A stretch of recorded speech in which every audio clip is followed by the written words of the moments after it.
ಶ್ವಾಸ.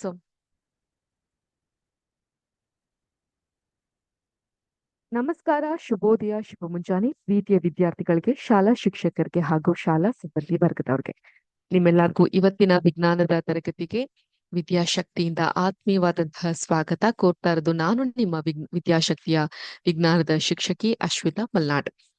ಪ್ರಿಯ ವಿದ್ಯಾರ್ಥಿಗಳೇ, ಚಲನೆ ಈ ಒಂದು ಪಾಠದ ಕುರಿತು ನಾವು ಹೋದ್ ಕ್ಲಾಸ್ ನಲ್ಲಿ ಕಲಿತಾ ಹೋದ್ವಿ. ಇನ್ ಮುಂದೆ ನಾನ್ ನಿಮ್ಗೆ ಕೆಲವೊಂದಿಷ್ಟು ಟೆಸ್ಟ್ ಗಳನ್ನ ಹಾಗೆ ಡಿಸ್ಕ್ರಿಪ್ಟಿವ್ ಪ್ರಶ್ನೆಗಳು ಯಾವ್ಯಾವ ರೀತಿ ನಿಮ್ಮ ಪರೀಕ್ಷೆಯಲ್ಲಿ ಬರಬಹುದು ಅನ್ನೋದ್ರ ಕಡೆಗೆ ಗಮನ ಹರಿಸ್ತಾ ಹೋಗೋಣ. ಸೊ ಇವತ್ತಿನ ಕ್ಲಾಸ್ ನಲ್ಲಿ ಮೊದಲನೇದಾಗಿ ಜೀವದ ಮೂಲ ಘಟಕ.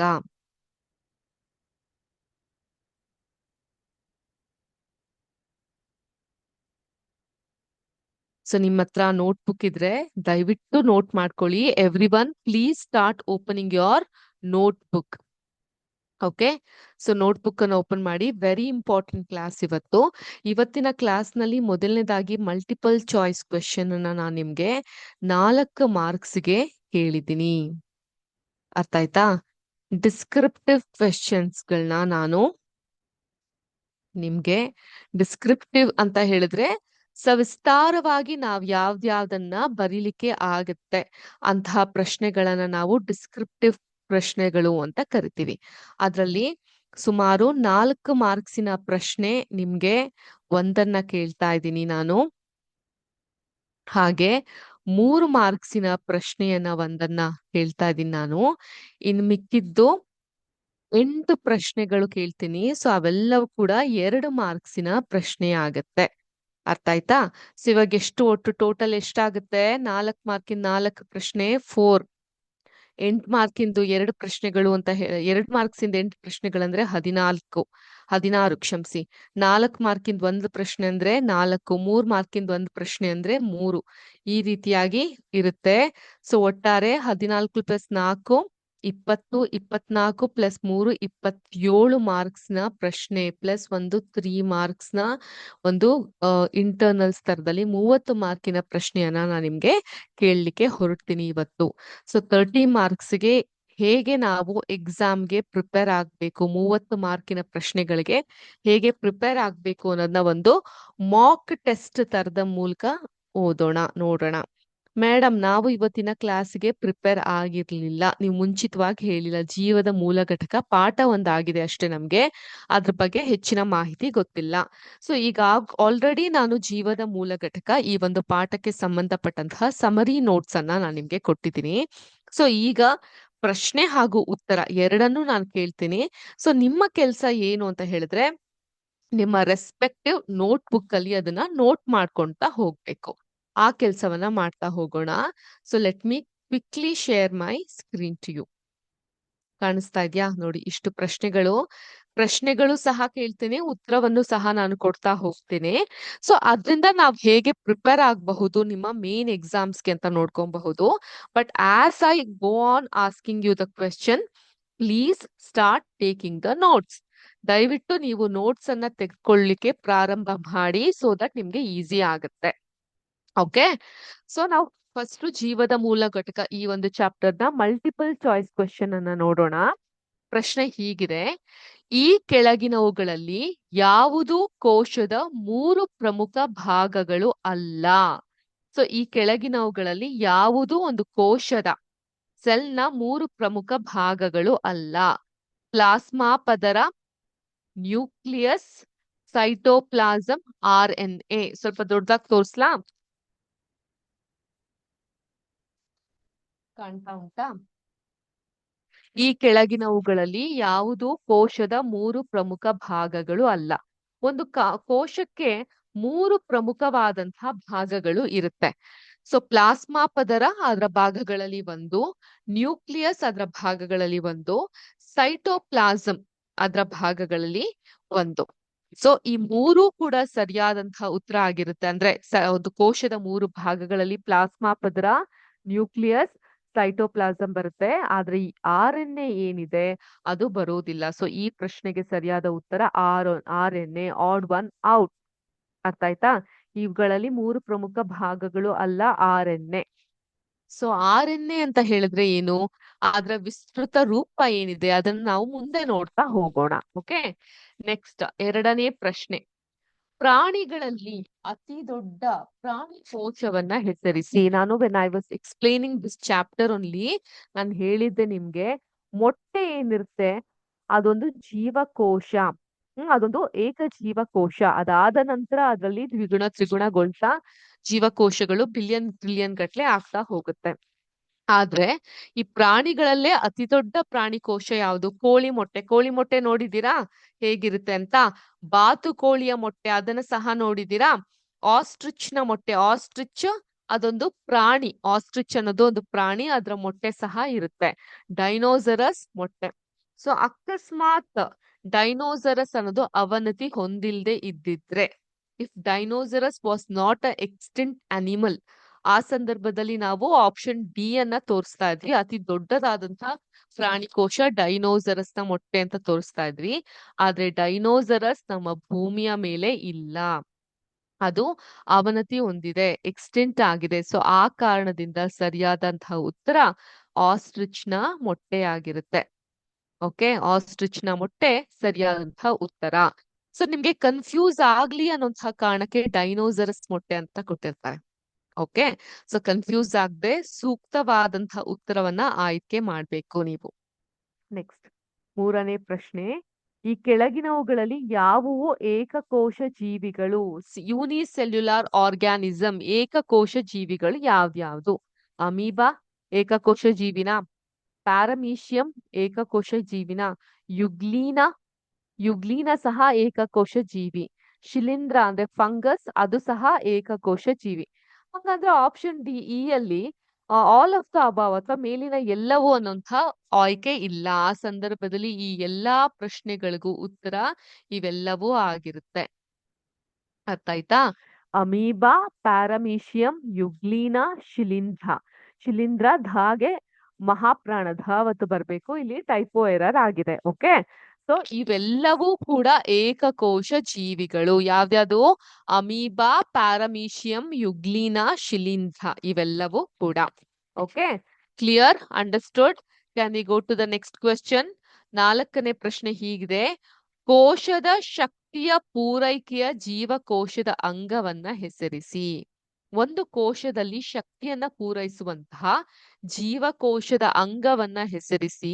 ಆಪ್ಷನ್ ಎ ಲಿಪಿಡ್ಗಳು, ಆಪ್ಷನ್ ಬಿ ಪ್ರೋಟೀನ್ಗಳು, ಆಪ್ಷನ್ ಸಿ ಕ್ರೋಮೋಸೋಮ್ಗಳು, ಆಪ್ಷನ್ ಡಿ ಮೈಟೋಕಾಂಡ್ರಿಯಾ. ಸೊ ಯಾವುದು ಕೋಶದ ಶಕ್ತಿಯನ್ನ ಪೂರೈಸುವಂತಹ ಜೀವಕೋಶದ ಅಂಗ? ಸರಿಯಾದಂತಹ ಉತ್ತರ ಏನ್ ಮಕ್ಕಳೇ? ಏನು ಸರಿಯಾದಂತಹ ಉತ್ತರ? ಮೈಟೋಕಾಂಡ್ರಿಯಾ. ಮೈಟೋಕಾಂಡ್ರಿಯಾ ನಮ್ಮ ಕೋಶಕ್ಕೆ ಶಕ್ತಿಯನ್ನ ಪೂರೈಸುವಂತಹ ಜೀವಕೋಶದ ಒಂದು ಅಂಗ, ಅದೇ ಮೈಟೋಕಾಂಡ್ರಿಯಾ. ಸೊ ಇದಾಗಿತ್ತು ಇವತ್ತಿನ ಮಲ್ಟಿಪಲ್ ಚಾಯ್ಸ್ ಕ್ವೆಶನ್ಸ್ಗಳು. ಸೊ ಬಹುತೇಕರು ಸರಿಯಾದಂತಹ ಉತ್ತರವನ್ನ ಕೊಡ್ಲಿಕ್ಕೆ ಪ್ರಯತ್ನ ಪಟ್ಟಿದ್ದೀರಾ ಅಂತ ಭಾವಿಸ್ತೀನಿ. ಅಕಸ್ಮಾತ್ ತಪ್ಪು ಉತ್ತರಗಳನ್ನ ಕೊಟ್ಟಿದ್ರೆ you can only self analyse where you are standing ಅಂತ ಇನ್ನು ಹೆಚ್ಚು ಪ್ರಿಪರೇಷನ್ ಅನ್ನೋದು ಬೇಕಾಗ್ತಾ ಹೋಗುತ್ತೆ. ಓಕೆ, ಸೊ ಈಗ ನೆಕ್ಸ್ಟ್ ಡೆಸ್ಕ್ರಿಪ್ಟಿವ್ ಕ್ವೆಶನ್ಸ್ ಗಳು ಯಾವ ರೀತಿ ಇರುತ್ತೆ ಅಂದ್ರೆ, ವಿವರಣಾತ್ಮಕವಾಗಿ ಬರೆಯುವಂತಹ ಪ್ರಶ್ನೆಗಳನ್ನ ಎಕ್ಸಾಮ್ ನಲ್ಲಿ ಯಾವ ರೀತಿ ಕೇಳ್ತಾರೆ ಅಂತ. ಸೊ ಮೊದಲನೇ ಪ್ರಶ್ನೆ ನೋಟ್ ಮಾಡ್ಕೊಬಹುದು ನೀವು. ಜೀವಕೋಶವನ್ನು ಜೀವಿಯ ರಚನೆಯ ಮತ್ತು ಕಾರ್ಯನಿರ್ವಹಣೆಯ ಮೂಲ ಘಟಕ ಎಂದು ಯಾಕೆ ಕರೀತಾರೆ? ಸೊ ಜೀವಕೋಶವನ್ನ ಜೀವಿಯ ರಚನೆಯ ಮತ್ತು ಕಾರ್ಯನಿರ್ವಹಣೆಯ ಘಟಕ ಎಂದು ಏಕೆ ಕರೆಯುತ್ತಾರೆ? ಪ್ರಶ್ನೆ ಬರಬಹುದು. ಅದಕ್ಕೆ ಉತ್ತರ ಈ ರೀತಿಯಾಗಿ ಇರುತ್ತೆ. ಇದನ್ನ ನೋಟ್ ಮಾಡ್ಕೊಂಡ್ರ?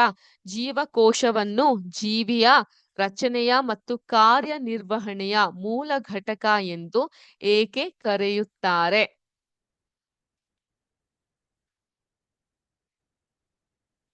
ನೋಟ್ ಮಾಡ್ಕೊಂಡ್ರ? ಇದಕ್ಕೆ ಉತ್ತರ ಈ ರೀತಿಯಾಗಿ ಇರುತ್ತೆ. ಹಸಿರು ಬಣ್ಣದಲ್ಲಿ ನಾನು ಹೈಲೈಟ್ ಮಾಡಿದ್ದೀನಿ. ಪ್ರತಿ ಜೀವಂತ ಜೀವಕೋಶವು ಎಲ್ಲಾ ಜೀವಿಗಳ ಗುಣ ಲಕ್ಷಣಗಳಾದ ಕೆಲವು ಮೂಲ ಪ್ರಕ್ರಿಯೆಗಳನ್ನ ನಿರ್ವಹಿಸುವ ಸಾಮರ್ಥ್ಯ ಹೊಂದಿದೆ. ಆದ್ದರಿಂದ ಇದನ್ನು ಜೀವಿಯ ಮೂಲ ಘಟಕ ಎಂದು ಕರೆಯುವರು. ಅರ್ಥ ಆಯ್ತಾ? 2 ಮಾರ್ಕ್ಸ್ ಪ್ರಶ್ನೆಯಾಗಿ ನಿಮ್ಗೆ ಈ ಪ್ರಶ್ನೆ ಬರಬಹುದು.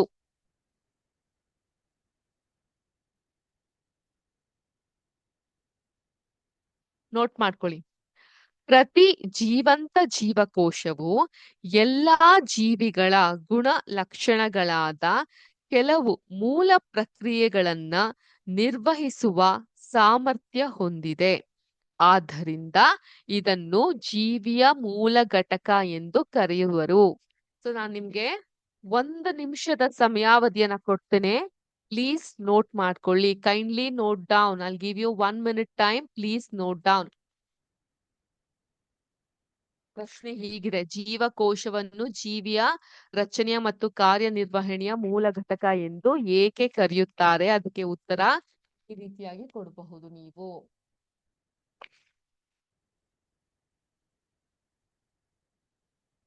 ಓಕೆ. ಪ್ರತಿ ಜೀವಂತ ಜೀವಕೋಶವು ಎಲ್ಲಾ ಜೀವಿಗಳ ಗುಣಲಕ್ಷಣಗಳಾದ ಕೆಲವು ಮೂಲ ಪ್ರಕ್ರಿಯೆಗಳನ್ನು ನಿರ್ವಹಿಸುವ ಸಾಮರ್ಥ್ಯ ಹೊಂದಿದೆ. ಆದ್ದರಿಂದ ಇದನ್ನು ಜೀವಿಯ ಮೂಲ ಘಟಕ ಎಂದು ಕರೆಯುವರು. Please note down.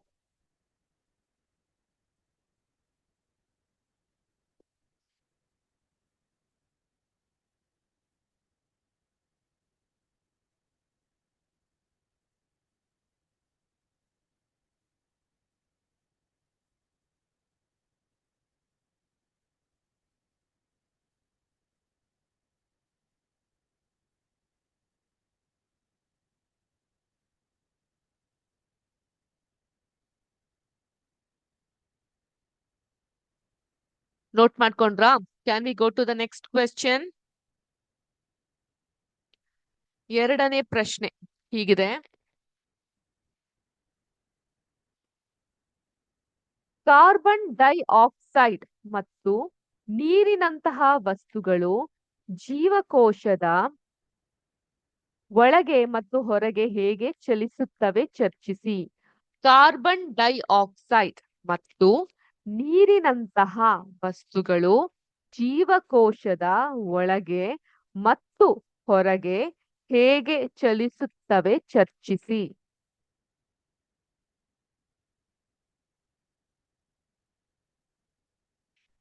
ಸೊ ಈ ಪ್ರಶ್ನೆಗೆ ಸರಿಯಾದ ಉತ್ತರ: ಕಾರ್ಬನ್ ಡೈಆಕ್ಸೈಡ್ ಮತ್ತು ನೀರಿನಂತ ವಸ್ತುಗಳು ಅಧಿಕ ಸಾರತೆ ಪ್ರದೇಶದಿಂದ ಕಡಿಮೆ ಸಾರತೆಯ ಪ್ರದೇಶಕ್ಕೆ ವಿಸರಣೆ ಪ್ರಕ್ರಿಯೆ ಮೂಲಕ ಚಲಿಸುತ್ತದೆ. ಆಸ್ಮೋಸಿಸ್ ಅಂತ ನಾನು ಹೇಳಿದ್ದೆ ನಿಮ್ಗೆ ಅಲ್ವಾ? ಕಾರ್ಬನ್ ಡೈಆಕ್ಸೈಡ್ ಮತ್ತು ನೀರಿನಂತಹ ವಸ್ತುಗಳು ಅಧಿಕ ಸಾರತೆ ಪ್ರದೇಶದಿಂದ ಕಡಿಮೆ ಸಾರತೆಯ ಪ್ರದೇಶಕ್ಕೆ ವಿಸರಣೆ ಪ್ರಕ್ರಿಯೆ ಮೂಲಕ ಚಲಿಸುತ್ತದೆ.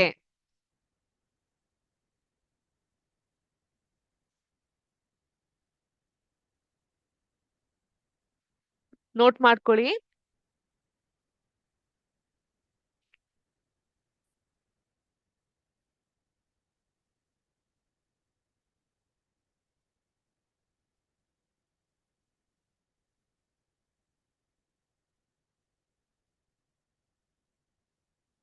ನೋಟ್ ಮಾಡ್ಕೊಂಡ್ರ ಮಕ್ಕಳೇ?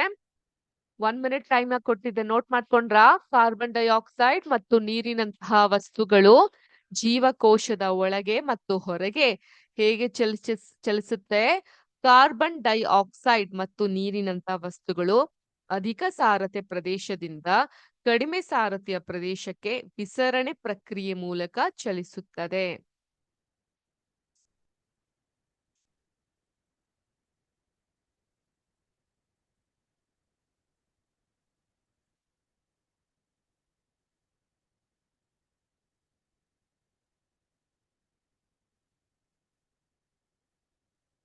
ಮೂರನೇ ಪ್ರಶ್ನೆ. Let's go to the third question. ಕೋಶ ಪೊರೆಯನ್ನ ಅರೆವ್ಯಾಪ್ತ ಪೊರೆ ಇದು ಟೈಪೋ ಇರೋವಾಗಿದೆ ಎಂದು ಕರೆಯಲು ಕಾರಣವೇನು? ಕ್ಷಮೆ ಇರ್ಲಿ. ಕೋಶ ಪೊರೆಯನ್ನ ಅರೆವ್ಯಾಪ್ತ ಪೊರೆ ಅಂತ ಕರೀಲಿಕ್ಕೆ ಕಾರಣವೇನು?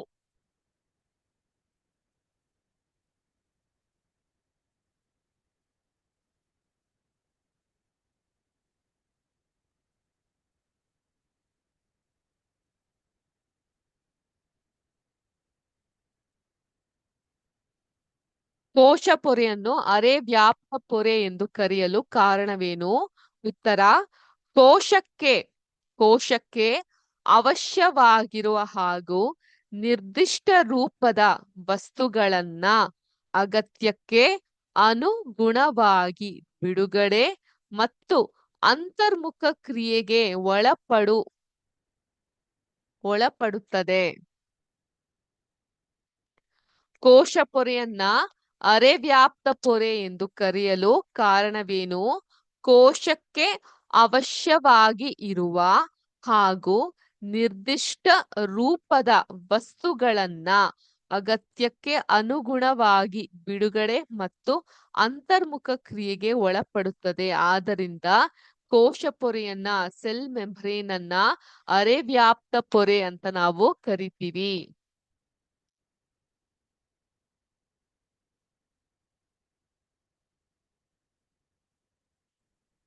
ನೋಟ್ ಮಾಡ್ಕೊಂಡ್ರಾ? Please note down. Exam point of view ಇಂದ ತುಂಬಾ ಹೆಲ್ಪ್ಫುಲ್ ಆಗುವಂತಹ ಪ್ರಶ್ನೆಗಳು ಇದು ನಿಮ್ಗೆ. ಸೊ ಆರಾಮಾಗಿ 20ರಿಂದ 30 ಮಾರ್ಕ್ಸ್ ಅನ್ನ ನೀವು ಗಳಿಸ್ತಾ ಹೋಗಬಹುದು.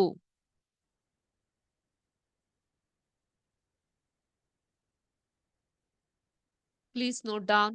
ಅಕಸ್ಮಾತ್ ಎಲ್ಲಾದ್ರೂ ಪ್ರಶ್ನೆ ಸ್ಕ್ರೋಲ್ ಆಯ್ತು, ನಮ್ಗೆ ಸರಿಯಾಗಿ ಕಾಣಿಸಿಲ್ಲ ಮ್ಯಾಮ್, ನಾವು ಅರ್ಧಂಬರ್ಧ ಬರ್ದ್ಬಿಟ್ವಿ, ಇನ್ನೊಂದ್ ಸ್ವಲ್ಪ ಬರಿಬೇಕಾಗಿತ್ತು ಅಂತ ಅನ್ಸಿದ್ರೆ, any time please login to our YouTube channel.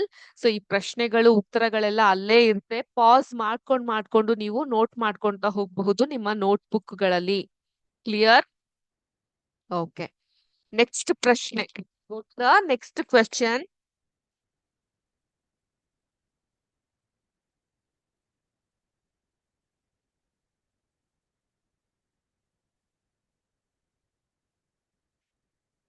ಪ್ರೊಕ್ಯಾರಿಯೇಟಿಕ್ ಜೀವಕೋಶ ಮತ್ತು ಯುಕ್ಯಾರಿಯೇಟಿಕ್ ಜೀವಕೋಶ ಇವುಗಳ ನಡುವೆ ಇರುವಂತಹ ವ್ಯತ್ಯಾಸವೇನು?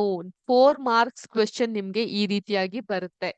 ಪ್ರೊಕ್ಯಾರಿಯೇಟಿಕ್ ಜೀವಕೋಶ ಮತ್ತು ಯುಕ್ಯಾರಿಯೇಟಿಕ್ ಜೀವಕೋಶ ಇವುಗಳ ನಡುವಿನ ವ್ಯತ್ಯಾಸ. ಸೊ ಫಸ್ಟ್ ನೀವು ಈ ರೀತಿಯಾಗಾದ್ರೂ ಬರಿಬಹುದು, ಅಥವಾ you can draft a column, ಆ ರೀತಿಯಾಗೂ ಕೂಡ ನೀವು ಬರಿಬಹುದು. ಸೊ ನಾನು ನಿಮ್ಗೆ ಈಸಿ ಆಗ್ಲಿ ಅಂತ ಅನ್ಬಿಟ್ಟು ಫಸ್ಟ್ ಪ್ರೊಕ್ಯಾರಿಟಿಕ್ ಜೀವಕೋಶದ 4 ಗುಣಗಳನ್ನ ಇಲ್ಲಿ ವಿಸ್ತಾರ ರೂಪದಲ್ಲಿ ಬರ್ದಿದ್ದೀನಿ. Hope you can C.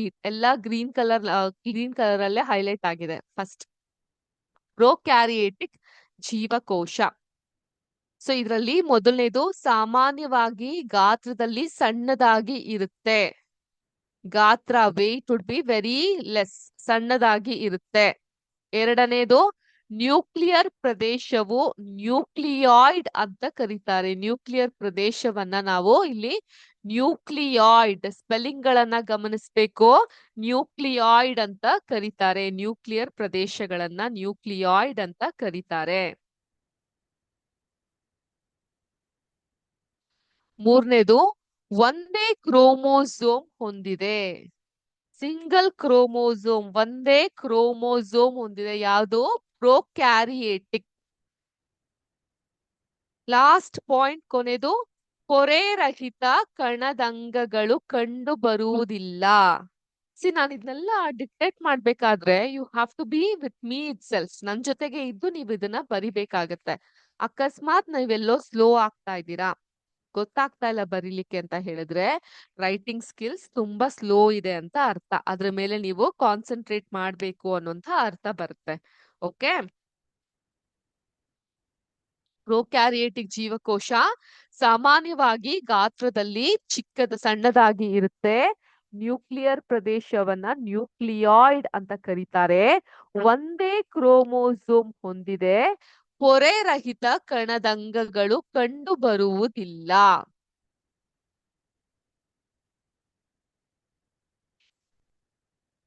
Next, ಯುಕ್ಯಾರಿಯೇಟಿಕ್ ಜೀವಕೋಶ ಸಾಮಾನ್ಯವಾಗಿ ಗಾತ್ರದಲ್ಲಿ ದೊಡ್ಡದಾಗಿ ಇರುತ್ತೆ. ನೋಡಿ, you can see the difference here.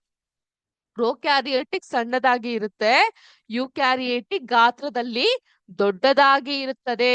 ಎರಡನೇದು, ನ್ಯೂಕ್ಲಿಯಸ್ ಪ್ರದೇಶ ನಿರ್ದಿಷ್ಟವಾಗಿದೆ ಮತ್ತು ನ್ಯೂಕ್ಲಿಯಸ್ ಪೊರೆಯಿಂದ ಆವೃತವಾಗಿದೆ. ನ್ಯೂಕ್ಲಿಯಸ್ ಪ್ರದೇಶ ನಿರ್ದಿಷ್ಟವಾಗಿದ್ದು ನ್ಯೂಕ್ಲಿಯಸ್ ಪೊರೆಯಿಂದ ಆವೃತವಾಗಿದೆ. ಮೂರನೇ ಪಾಯಿಂಟ್, ಒಂದಕ್ಕಿಂತ ಹೆಚ್ಚು ಕ್ರೋಮೋಸೋಮ್ಗಳಿಂದ ಆವೃತವಾಗಿದೆ. ಸೊ ವೆರಾಸ್ ಪ್ರೊಕ್ಯಾರಿಯೇಟಿಕಲಿ ಒಂದೇ ಒಂದು ಕ್ರೋಮೋಸೋಮ್ ಇತ್ತು, ಆದ್ರೆ ಯುಕ್ಯಾರಿಯೇಟಿಕಲಿ ಒಂದಕ್ಕಿಂತ ಹೆಚ್ಚು ಕ್ರೋಮೋಸೋಮ್ಗಳಿಂದ ಆವೃತವಾಗಿದೆ. ಪೊರೆರಹಿತ ಕಣದಂಗಗಳನ್ನ ಹೊಂದಿರುತ್ತೆ. ಇಲ್ಲಿ ಪೊರೆರಹಿತ ಕಣದಂಗಗಳು ಕಂಡು ಇರೋದಿಲ್ಲ, ಆದ್ರೆ ಇಲ್ಲಿ ಪೊರೆರಹಿತ ಕಣದಂಗಗಳನ್ನ ಹೊಂದಿರುತ್ತೆ. Please note down. 4 mark questions ನಿಮ್ಗೆ ಇದು.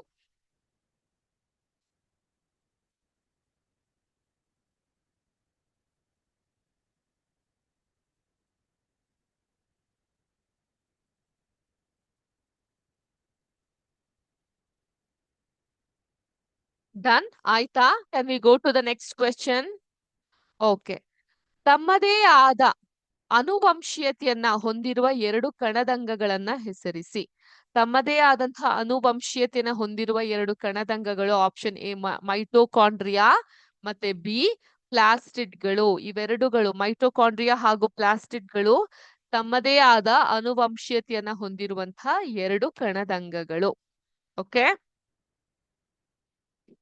ನೋಟ್ ಮಾಡ್ಕೊಂಡ್ರಾ?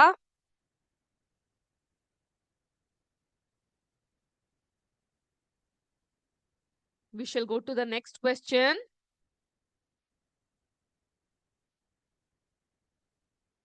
ಕೆಲವು ಭೌತಿಕ ಮತ್ತು ರಾಸಾಯನಿಕ ಪ್ರಭಾವದಿಂದ ಒಂದು ಜೀವಕೋಶದ ಕೋಶೀಯ ವ್ಯವಸ್ಥೆಯು ನಾಶವಾಗಬಹುದು. ಸೊ ಇನ್ನೊಮ್ಮೆ ಹೇಳ್ತೀನಿ, ಕೆಲವು ಭೌತಿಕ, ಫಿಸಿಕಲ್ ಮತ್ತು ಕೆಮಿಕಲ್ ಪ್ರಭಾವದಿಂದ, ಇನ್ಫ್ಲೂಯೆನ್ಸ್ ಇಂದ ಒಂದು ಜೀವಕೋಶದ ಕೋಶೀಯ ವ್ಯವಸ್ಥೆ ನಾಶವಾದರೆ ಏನಾಗಬಹುದು? ಜೀವಕೋಶವು ತನ್ನ ಮೂಲಭೂತ ಕಾರ್ಯಚಟುವಟಿಕೆಗಳನ್ನ ನಿಲ್ಲಿಸುತ್ತದೆ ಹಾಗೂ ಕ್ರಮೇಣ ಸಾಯುತ್ತದೆ. ಸೊ ಡೆಡ್ ಸೆಲ್ಸ್ಗಳು ಅಂತ ಹೇಳ್ತೀವಂತ. ಓಕೆ, ಅರ್ಥ ಆಯ್ತಾ? ಜೀವಕೋಶವು ತನ್ನ ಮೂಲಭೂತ ಕಾರ್ಯಚಟುವಟಿಕೆಗಳನ್ನ ನಿಲ್ಲಿಸುತ್ತೆ ಮತ್ತು ಕ್ರಮೇಣ ಅವು ಸಾಯುತ್ತೆ.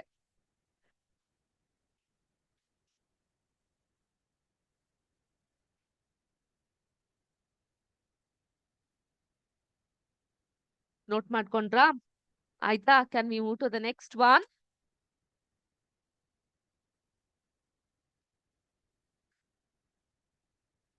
ಲೈಸೋಸೋಮ್ಗಳನ್ನು ಜೀವಕೋಶದ ಆತ್ಮಹತ್ಯಾ ಚೀಲಗಳೆಂದು ಕರೆಯಲು ಕಾರಣವೇನು?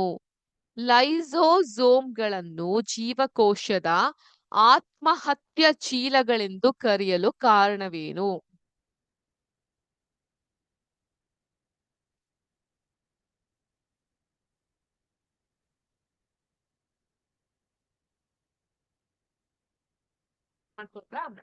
ಕೋಶೀಯ ಚಯಾಪಚಯ ಕ್ರಿಯೆಗೆ ತೊಂದರೆಯಾದಾಗ ಲೈಸೋಸೋಮ್ಗಳು ಒಡೆದು ಹೋಗಿ ಕಿಣ್ವಗಳು ತಮ್ಮದೇ ಕೋಶವನ್ನ ಜೀರ್ಣಿಸಿಕೊಳ್ಳುತ್ತದೆ. ಆದ್ದರಿಂದ ಲೈಸೋಸೋಮ್ಗಳನ್ನ ಜೀವಕೋಶದ ಆತ್ಮಹತ್ಯೆ ಚೀಲಗಳು ಎಂದು ಕರೆಯುವರು. 3 ಮಾರ್ಕಿನ ಪ್ರಶ್ನೆಯಾಗಿ ಬರಬಹುದು.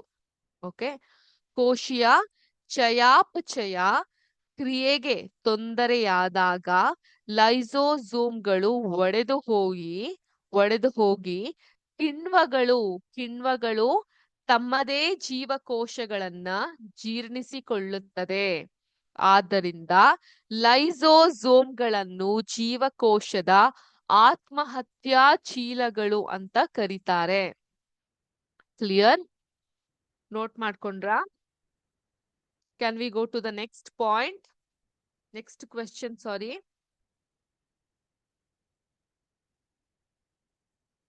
ಇನ್ನೊಂದ್ಸಲಿ ಹೇಳ್ತೀನಿ. ಕೋಶೀಯ ಚಯಾಪಚಯ ಕ್ರಿಯೆಗೆ ತೊಂದರೆಯಾದಾಗ ಲೈಸೋಸೋಮ್ಗಳು ಒಡೆದು ಹೋಗಿ ಕಿಣ್ವಗಳು ತಮ್ಮದೇ ಕೋಶವನ್ನ ಜೀರ್ಣಿಸಿಕೊಳ್ಳುತ್ತದೆ. ಆದ್ದರಿಂದ ಲೈಸೋಸೋಮ್ಗಳನ್ನ ಜೀವಕೋಶದ ಆತ್ಮಹತ್ಯಾ ಚೀಲಗಳು ಎಂದು ಕರೆಯುವರು. ನೆಕ್ಸ್ಟ್, ಇವೆಲ್ಲ ತುಂಬಾ ಚಿಕ್ಕ 1 ಮಾರ್ಕ್ ತರ ಬರಬಹುದು. ಪ್ರೋಟೀನ್ಗಳ ಸಂಶ್ಲೇಷಣೆಯ ಜೀವಕೋಶದ ಯಾವ ಭಾಗದಲ್ಲಿ ನಡೆಯುತ್ತದೆ? ಪ್ರೋಟೀನ್ಗಳ ಸಂಶ್ಲೇಷಣೆಯು ಜೀವಕೋಶದ ಯಾವ ಭಾಗದಲ್ಲಿ ನಡೆಯುತ್ತೆ? Answer is very simple. ರೈಬೋಸೋಮ್ಗಳಲ್ಲಿ. ರೈಬೋಸೋಮ್ಗಳಲ್ಲಿ ಪ್ರೋಟೀನ್ಗಳ ಜೀವಕೋಶ ಸಂಶ್ಲೇಷಣೆಯು ರೈಬೋಸೋಮ್ಸ್ಗಳಲ್ಲಿ ನಡೆಯುತ್ತೆ.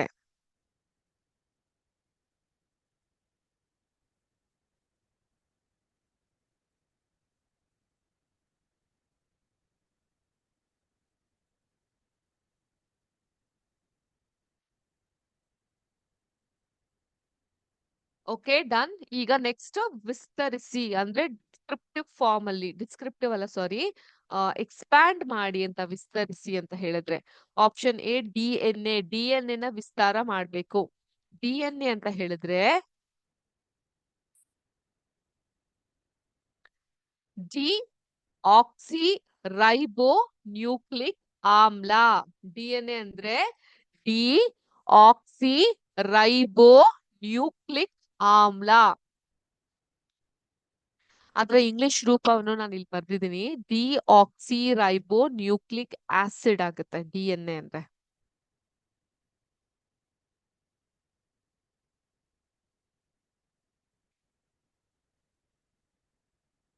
ಓಕೆ, ಡಿಎನ್ಎ ಅಂದ್ರೆ ಡಿ ಆಕ್ಸಿ ರೈಬೋ ನ್ಯೂಕ್ಲಿಕ್ ಆಮ್ಲ ಅಥವಾ D oxy ರೈಬೋ nucleic acid. Spellings ಎಲ್ಲ ಗಮನಿಸ್ಬೇಕಾಗತ್ತೆ. ಅದೇ ರೀತಿ R N A. R N A ಅಂದ್ರೆ ರೈಬೋ ನ್ಯೂಕ್ಲಿಕ್ ಆಮ್ಲ ಅಥವಾ ರೈಬೋ ನ್ಯೂಕ್ಲಿಕ್ ಆಸಿಡ್. ಇದು ಡಿಎನ್ಎ ಹಾಗೂ ಆರ್ ಎನ್ ಎಯ ವಿಸ್ತರಿತ ರೂಪ.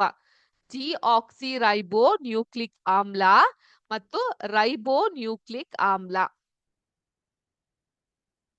ಓಕೆ, ನೆಕ್ಸ್ಟ್ 9ನೇ ಪ್ರಶ್ನೆ ಆಯ್ತು. 10ನೇ ಪ್ರಶ್ನೆ, ಸ್ಟ್ರೋಮಾ ಎಂದರೇನು? ಸ್ಟ್ರೋಮಾ ಅಂತ ಹೇಳಿದ್ರೆ ಏನು? ಅರೆ ಪದರವಿರುವ ಕೋಶದಲ್ಲಿ ಪ್ಲಾಸ್ಟಿಕ್ಗಳಲ್ಲಿ ಅಸಂಖ್ಯಾತ ಪೊರೆ ರಂಧ್ರಗಳ ಮೂಲಕ ಬಾಷ್ಪೀಕರಣಗೊಳ್ಳುವ ವ್ಯವಸ್ಥೆ. ಸ್ಟ್ರೋಮಾ ಎಂದರೇನು? ಕ್ರೋಮಾ ಅಲ್ಲ, ಸ್ಟ್ರೋಮಾ. ಸ್ಪೆಲ್ಲಿಂಗ್ಸ್ ಮೇಲೆ ಗಮನ ಇರ್ಬೇಕಾಗತ್ತೆ. ಅರೆ ಪದರವಿರುವ ಕೋಶದಲ್ಲಿ ಪ್ಲಾಸ್ಟಿಕ್ಗಳಲ್ಲಿ, ಇದು ಪ್ಲಾಸ್ಟಿಕ್ ಅಲ್ಲ, ಕ್ಷಮಿಸಿ, ಪ್ಲಾಸ್ಟಿಕ್ಗಳಲ್ಲಿ ಅಸಂಖ್ಯಾತ ಪೊರೆ ರಂಧ್ರಗಳ ಮೂಲಕ ಬಾಷ್ಪೀಕರಣಗೊಳ್ಳುವ ವ್ಯವಸ್ಥೆ. ಸ್ಟ್ರೋಮಾ ಅಂದ್ರೆ ಅರೆ ಪದರವಿರುವ ಕೋಶದಲ್ಲಿ ಪ್ಲಾಸ್ಟಿಡ್ಗಳಲ್ಲಿ ಅಸಂಖ್ಯಾತ ಪೊರೆ ರಂಧ್ರಗಳ ಮೂಲಕ ಬಾಷ್ಪೀಕರಣಗೊಳ್ಳುವಂತಹ ವ್ಯವಸ್ಥೆಗೆ ಸ್ಟ್ರೋಮಾ ಅಂತ ಕರೀತಾರೆ. ಸೊ ಇಲ್ಲಿಗೆ ವಿ ಕಂಪ್ಲೀಟೆಡ್ ಅವರ್ 10 ಕ್ವೆಶ್ಚನ್ಸ್. ಅರ್ಥ ಆಯ್ತಾ? ಕೆಲವೊಂದು ಪ್ರಶ್ನೆಗಳು ವಿಸ್ತಾರ ರೂಪ ಬಹಳ ಚಿಕ್ಕದಾಗಿ ಇರಬಹುದು, 2 ಮಾರ್ಕ್ಸ್ ಕೇಳಬಹುದು, ಅಥವಾ ಈ ರೀತಿ 1 ವರ್ಡ್ ಆನ್ಸರ್ಸ್ ಗಳಾದ್ರೆ 1 ಮಾರ್ಕ್ಗೆ ಕೇಳಬಹುದು. Please note on. ಇದು ನೋಟ್ ಆಗಿಲ್ಲ ಅಂದ್ರೆ ಪ್ಲೀಸ್ ನೋಟ್ ಮಾಡ್ಕೊಳ್ಳಿ.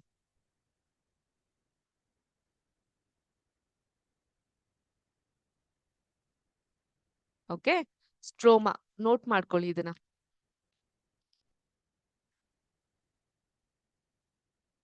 ಸೊ ಇದು ಜೀವದ ಮೂಲ ಘಟಕ. ಈ ಒಂದು ಪಾಠಕ್ಕೆ ಸಂಬಂಧಪಟ್ಟಂತೆ ನಾವು ಕೇಳಿದಂತಹ ಒಂದು ಮಾಕ್ ಟೆಸ್ಟ್ ಆಗಿತ್ತು. Where you had multiple choice question, descriptive ಅಂದ್ರೆ ವಿಸ್ತಾರ ರೂಪದಲ್ಲಿ ಬರೆಯುವಂತಹ ಪ್ರಶ್ನೆಗಳನ್ನ ಸಹ ನೀವು ನೋಡಿದ್ರಿ. ಇದು ನಿಮ್ಗೆ ಸಹಾಯಕ ಆಗಬಹುದು. ಲಾಸ್ಟ್ ಮಿನಿಟ್ ರೀಡಿಂಗ್ಗೆ, ಪ್ರಶ್ನೆಗಳನ್ನ ಓದ್ಲಿಕ್ಕೆ, ಎಕ್ಸಾಮ್ಗೆ ಹೆಲ್ಪ್ ಆಗಬಹುದು ಅನ್ನೋ ಒಂದು ಕಾರಣಕ್ಕೆ ಈ ರೀತಿ ಡ್ರಾಫ್ಟ್ ಮಾಡಿ ಕೊಟ್ಟಿದೀವಿ. ಈ ತರನಾಗಿ ಪ್ರತಿಯೊಂದು ಪಾಠಗಳಿಗೂ ನಿಮ್ಗೆ ಅವಶ್ಯಕತೆ ಇದೆ ಅಂತ ಹೇಳಿದಾಗ ಪ್ಲೀಸ್ ನಮ್ಗೆ ಹೇಳಿ. ನಿಮ್ಮ ಕಾಮೆಂಟ್ಗಳ ಮೂಲಕ ಅಥವಾ ಚಾಟ್ ಬಾಕ್ಸ್ಗಳಲ್ಲಿ ಅಥವಾ ನಿಮ್ಮ ಶಿಕ್ಷಕರಿಗೆ ಅಥವಾ ಕಾರ್ಯನಿರ್ವಾಹಕರಿಗೆ ಹೇಳಿದಾಗ ನಮಗೂ ಕೂಡ ಗೊತ್ತಾಗುತ್ತೆ.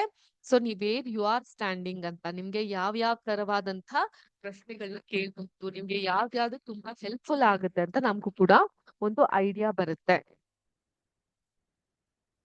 ಓಕೆ. ಸೊ ಕೇಳ್ದಂಥ ಈ ಪ್ರಶ್ನೆಗಳು ನಿಮ್ಗೆ ಅರ್ಥ ಆಗಿದೆ, ಇಷ್ಟ ಆಗಿದೆ, ನೋಟ್ ಮಾಡ್ಕೊಂಡಿದ್ದೀರಾ ಅಂತ ಭಾವಿಸ್ತೀನಿ. ಎಲ್ಲಾದ್ರೂ ನೋಟ್ ಮಾಡ್ಕೊಂಡಿಲ್ಲ ಅಂದಾಗ ದಯವಿಟ್ಟು ನಮ್ಮ ಯೂಟ್ಯೂಬ್ ಚಾನಲ್‌ಗೆ ಲಾಗಿನ್ ಆಗಿ ನೀವು ನೋಟ್ ಮಾಡ್ಕೊಳ್ತಾ ಹೋಗಬಹುದು. ಸೊ ಇದಾಗಿತ್ತು ಇವತ್ತಿನ ವಿಜ್ಞಾನದ ತರಗತಿ. ನಿಮ್ಮೆಲ್ಲರಿಗೂ ಈ ಒಂದು ಪಾಠದ ಮಾಕ್ ಟೆಸ್ಟ್ ಇಷ್ಟ ಆಗಿದೆ ಅಂತ ಭಾವಿಸ್ತೀನಿ. ಎಲ್ಲಾರ್ಗೂ ಶುಭ ದಿನ. ಜೈ ಹಿಂದ್, ಜೈ ಕರ್ನಾಟಕ ಮಾತೆ, ಜೈ ವಿದ್ಯಾಶಕ್ತಿ. ನಮಸ್ಕಾರ.